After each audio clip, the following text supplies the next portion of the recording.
I've got to introduce both men together today because we're all friends here, but those two are rivals now in their own network. Spencer Oliver, of course, who you know, friend of talkSPORT, brilliant presenter, former fighter, and the one and only, the once greatest fighter in the world, who is on a rivalry series at the moment with Spencer. They've got their own 5v5, if you like, going on. They've just had it in the Cayman Islands.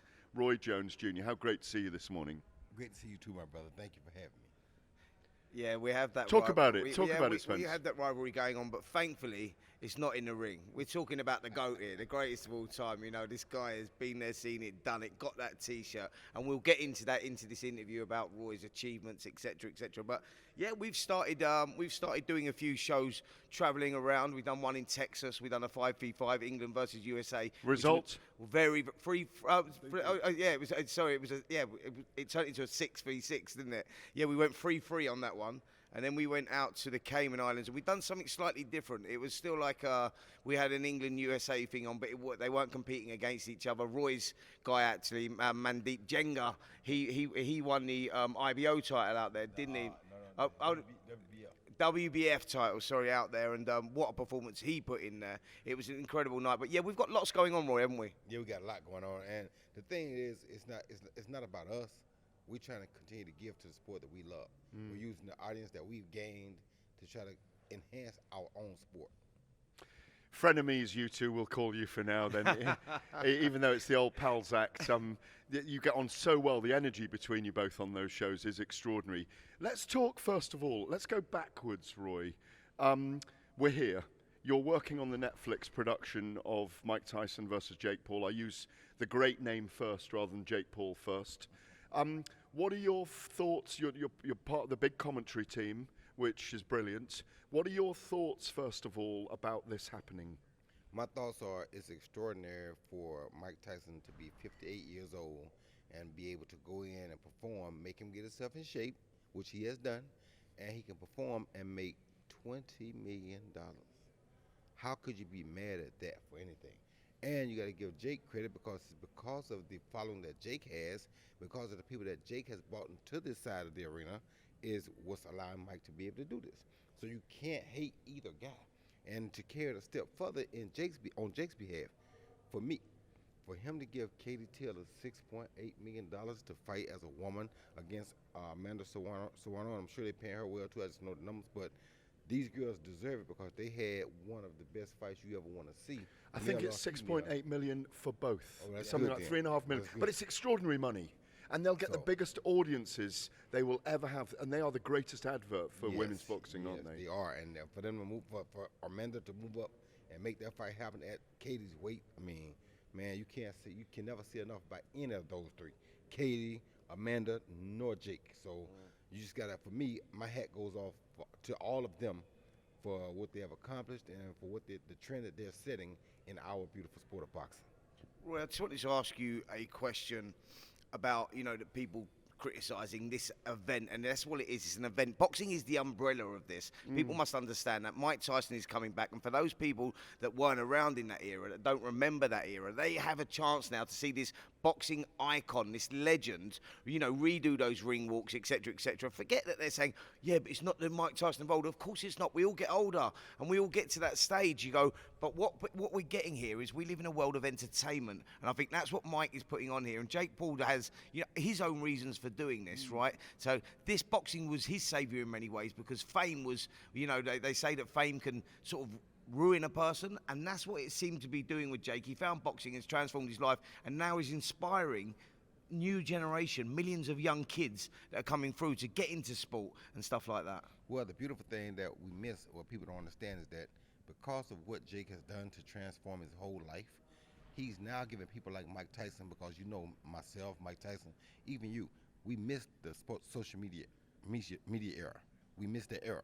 But for Jake to be able to come now and let Mike Tyson come back and revisit what we all missed is a beautiful thing. So, like I said, once again, I can't say nothing bad about nobody, because how in the world is it that he can bring it to where Mike Tyson now can enjoy the fruits and labors of social media, something that we never had nowadays? Let me ask you, you were the last man in the ring with Mike Tyson, remember, in lockdown. I think he went easy on you. Is that fair? I I'm don't teasing. think it went easy on me because I was hurting for about a week, so you caught it easy. Did you That break wasn't ribs easy. during that? Huh? Did you break ribs in that I fight? didn't break real, but they felt like they were broke for about a week, so I was kind of yeah. messed up for about a week. As the last man to have been in the ring with Mike Tyson, obviously you never fought him in that era, but wow, what a fight that would have been, by the way, in about 2000. That would have been extraordinary. What a shame it never came about. Had it been social media era, we probably would have seen it, by the way. We definitely would have seen it had it There been you social go. media because at that time the world kind of didn't dictate what goes on. Now the social media world dictates what happens. 3 or If they 4 want- people dictated. if they Don want- King, Bob Arum, Yes, right. and Now- the now it's broadcast changed. stations. Now it's changed. Yeah. So with that being said, it's like, for instance, I mean, what I be trying to explain to people is that right now you have all these YouTube sensations, right? And you got people like Mike Tyson, myself, Spencer. It's like we can now go back and through them we can reconnect with the young audience that missed our absolutely. time. Yeah. And it's a beautiful thing to me, so I love it. Does Mike win on Saturday night? I don't know if you're allowed to predict, but does Mike win on Saturday night? In my humble opinion, if Jake Paul struggled with Tommy Fury, how in the hell are you gonna beat Mike Tyson? Yeah, Yeah, do you because know of what- do you know skills what- alone. No, but Roy, what I wanted to ask you was, and this is for people to understand a little bit more about Mike Tyson, just how good is he right now when you're talking about, you know, in terms of boxing? Like, people are saying, oh, we're worried about his age and everything else. I'm going, give your heads a wobble and weigh this up. You're talking about a guy that lost to Tommy Fury, boxing, an icon, to forget the age of 58. Just how good is he at this age? You know, I'm gonna say it like this. I hate to say, but I thought I had some of the fastest hands ever. You understand me? When I fought him 4 years ago, I still couldn't hardly hit him. I was shocked because of how well his defense is, how good his defense is, how well he protected himself and kept himself out of harm's way. I think I landed one really good hook that I wanted to land, but it was really difficult to land pretty much anything else on it. And along with that, you also have to gamble when you try to land shots on him. And if you gamble with Mike Tyson, if he lands too, you're not gonna win that gamble. You understand? So for me, people don't understand he's 58, but 4 years ago he'd have been 54, 55. He was still just as strong as ever, and he was still very, very elusive. One of the big questions that people always ask us about you is, was he a Russian citizen at one point? Just tell us the story behind that, Roy. Man, listen, I love people. I love people that love me, and I will give to anybody that is willing to receive what I give or what God has blessed me with. So being a Russian citizen was a beautiful thing and still is, because the Russian people love boxing almost as much as you guys over in the UK love boxing. They love boxing so much that if you are really a great boxer, you become one of the most noted people in their country. So for me, when it was back in the days when they were communists, they only had 2 or 3 channels. Well, that was in my prime. So they were forced to watch Roy Jones Jr. and 99% of the country, 95% of the country knew who Roy Jones was. So when you because walk around, everybody knows who it's you like- are there. Is it weird? I'm like Michael Jackson in the United States. really? Everybody Wow. knows me. So why would I not want to be a citizen of a place that adores or has that kind of love for me? I don't care what people say politically. I'm Yeah, not into yeah. politics. Yeah. My thing is these people love Roy Jones Jr. Why would I not want to be a citizen? So they reached out to you and said, do you Yes. want to be a citizen Yes, of they Russia? reached out to me, yes. The government. The government did reach out to me. Some of my friends reached out to me. And they said, we believe if you go tell them that you want to be a citizen, they'll let you be a citizen. So have you got your own dacha there? Have you got your own mansion there that you No, pop it's over got- to every now it's and got a then? boxing gym there. Just a boxing That's gym. it. That's it. Brilliant. Listen, Roy, I want to talk about your music, your passion for music. You know, Can't Be Touched and all that. We saw that out in the Cayman Islands. You randomly done a performance out there whilst we was commentating, doing a show that was on the talkSPORT Boxing YouTube channel. Actually, you disappeared, come out, done that. You just recently done one in Hungary. I know you're over here working for Netflix right now, and you're part of their commentary team. But could we see a Roy Jones Jr. performance, Can't Be Touched, out here on this show as well? We want to see one on this show. Netflix don't know that yet. Hey. They just get started, but they must have forgot. They don't know that part of me yet. They haven't seen any of that part of me yet. So if they don't know, they can't tap into it. So they don't know, and I'm not trying to let them know yet because I'm enjoying myself, and I want people to keep their focus on the fight. Before we look ahead to December the 21st and Fury and Usyk, When's your next competition between each other? Do you know at the moment or not? March, I think it's Yeah, March. we got March. We're doing it at the York Hall. talkSPORT are going to be a huge part of that. Lovely. I think we may change the name to Talk Hall for that Okay. one. It's going to Yep. be spiritual England USA team competing again. And yeah, listen, the competitive side of both of us as ex-fighters comes out. You know, we're passionate about what we do.